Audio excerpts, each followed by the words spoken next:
मोदी सरकार ने एक फैसला किया है, एक निर्णय लिया है।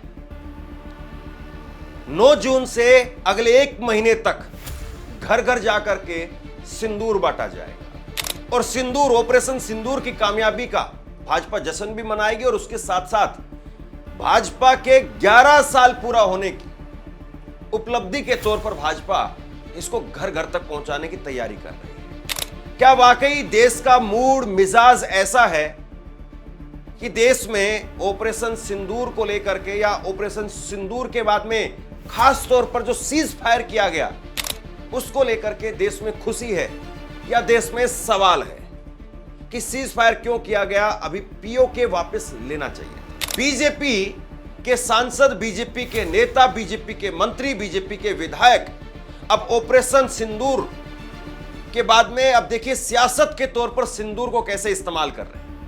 सिंदूर लेकर के घर घर तक जाएंगे।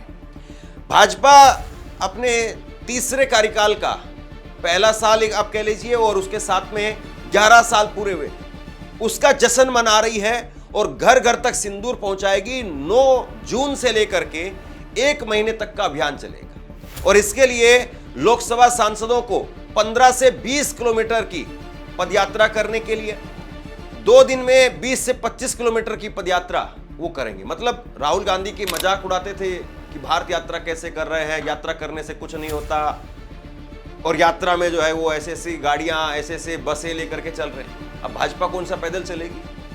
और भाजपा के सांसद आपको लगता है कि एक दिन में 15 से 20 किलोमीटर चल पाएंगे? और क्या वाकई ये जरूरी है कि आप सिंदूर को सियासत के लिए इस्तेमाल करें? सिंदूर तो वैसे भी बहुत निजी चीज होती है और आप सिंदूर को, अगर ऑपरेशन सिंदूर को प्रतीक के तौर पर उसका नाम रखा तो अब सियासत के लिए क्यों उसका इस्तेमाल किया जा रहा है?